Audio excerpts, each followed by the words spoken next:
Hey, this is Sky. Welcome to my YouTube channel. So it's bright and early, Saturday morning, mind, body, and soul. This is how we get through. It's bike week, Daytona Beach. We got maybe 500,000 people here in town. I got product all over town, handlebars that I make all over town being sold with my vendor. He's got 3 different spots. Today I might go up to Destination Daytona and check out a bike show. I may do a video on it. We'll just see how it goes. Let's get into today's topic. You ever heard that phrase, what doesn't kill me makes me stronger? I mean, we've all heard that. Who said that? Like Nietzsche or some shit, right? Who knows? How about, what doesn't kill me makes me weaker? That's kind of how it feels in real life. I mean, ideally, what doesn't kill me makes me stronger. I mean, that sounds good. It's inspiring, I guess. But it feels very often like what doesn't kill me makes me weaker. The trauma, the suffering that we go through, the pain that we go through, doesn't often feel like it's making me stronger. It feels like it's beating me down, weathering me down, making life harder. And fucking me up, right? I mean, I felt that way. Go through, a few different types of trauma, emotional pain, scars, emotional scars from experiences, whatever they may be for you.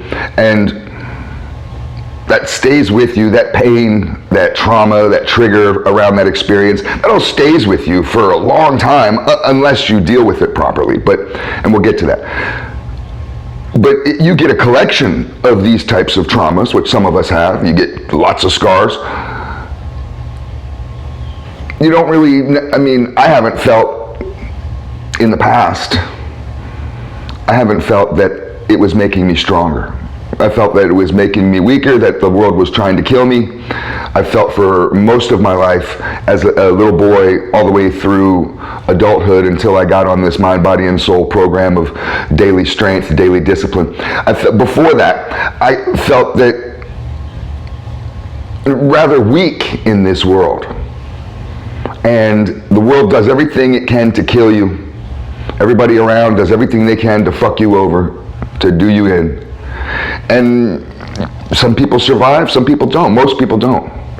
And when you finally go sliding into your grave, you're gonna be all bruised and scarred up. If you make it through this life unscathed, you're lucky. That's like a unicorn, 1 in a million. I always looked at people that had less traumas than me as lucky. You never been through this, that, and the other thing like I have. Damn, you're lucky. I wish I was you. I don't know why God hates me, loves you, but you're playing this game a lot better than I am. That's why I looked at things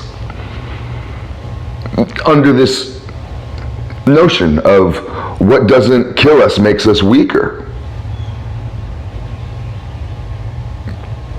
You get 5 or 6 things, fucked up things, really bad things that happen to you in your life. It doesn't make you Superman.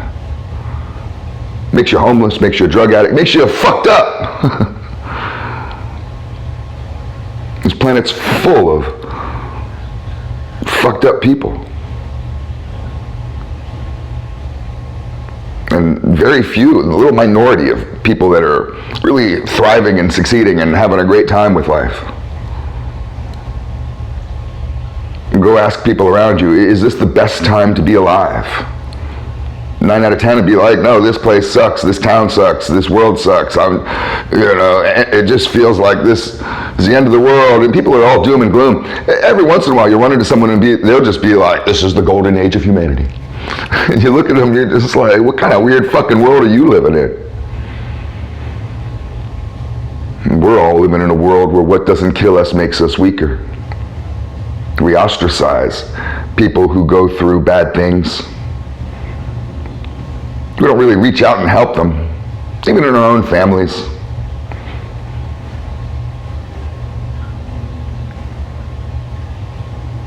I could go on and on about my own family not helping me when I was homeless. Family that I have that they have money to burn. Wouldn't help me when I was homeless. But I don't want to sound bitter about that kind of thing. But we do, when we find out that someone that we love has a problem that may be a little bit too hard for us to solve by snapping our fingers or by telling them to just, stop it. This actually needs some attention. This is an issue. Sometimes problems take a while to work out and you don't have the patience for it. So a lot of people just say, fuck that motherfucker. Oh, you got a drug problem? Fuck that motherfucker.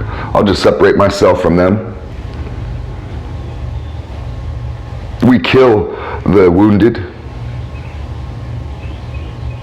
We kill our wounded.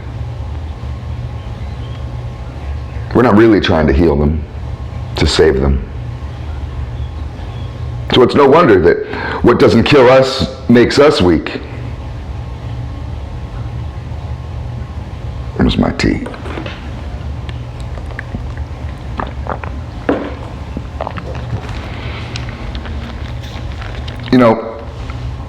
We're kind of like, I've heard this analogy and I'll pass it on. We're kind of like a flame. Marcus Aurelius talks about this, and this is, I didn't invent this, but this is talked about by several philosophers. We humans, we're like a flame, like on a candle. And the candle flame is delicate. Fire is delicate, but yet it's also destructive. It can give warmth, or it can burn down your village. But a candle flame can easily be blown out until it has more fuel behind it.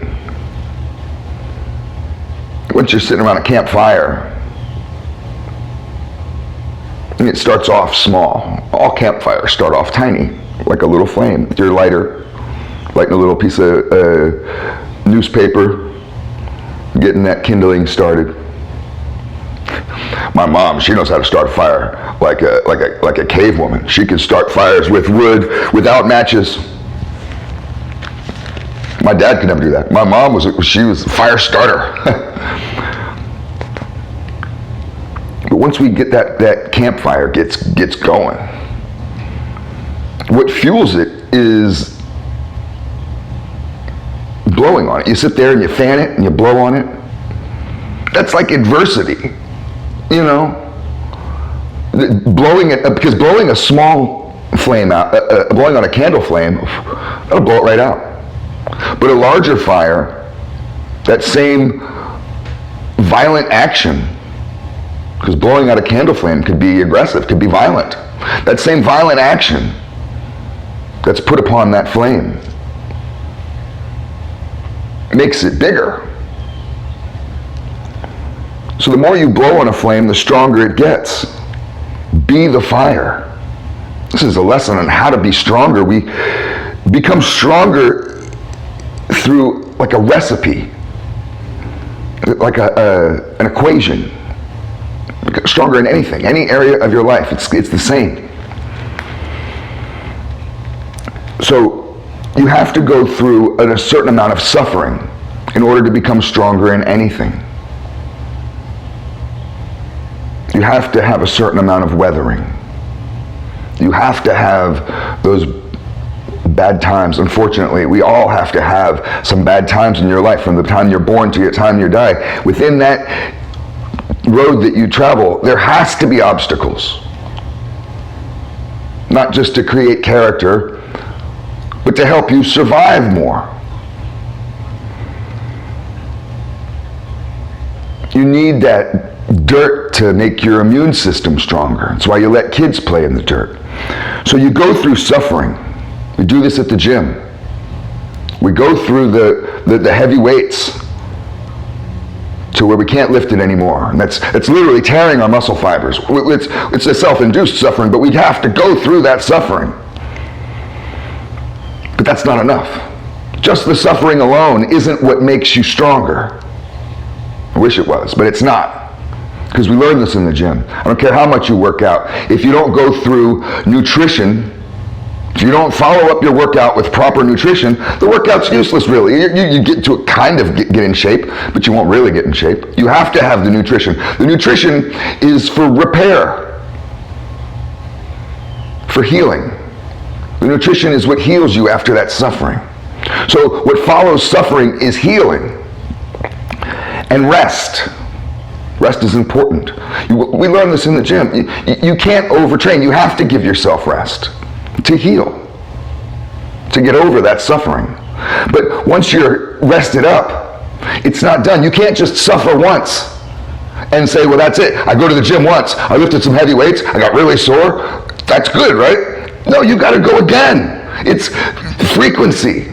You got to keep going. You got to keep putting yourself through suffering repetitively. And that process, it doesn't grind you down. You would think that with all that, I'm going to the gym 6 days a week, that's a lot of suffering. You'd think that'd make you weaker after a year of that, after 6 years of that. If you equate that to trauma, oh my God, you'd just be devastated. Instead, it makes you incredibly strong. You see a big, strong guy at the gym and you realize, wow, that motherfucker's going through a hell of a lot of suffering. It's the same in anything we do. So, we have a choice. What doesn't kill us can make us stronger, like Nietzsche, whoever the fuck said it. Or what doesn't kill us can continue to make us weaker, like we're doing to ourselves. I finally chose to have what doesn't kill me make me stronger. And I'm no longer sorry that I've been through the traumas that I've been through. If I never been through any of that bullshit, I wouldn't be able to make any of these videos. I got 400 videos on how to be stronger. I'm taking weak people and making them stronger. I couldn't do any of that shit without going through a really fucked up hard time. It's all just food for thought. Thanks for watching.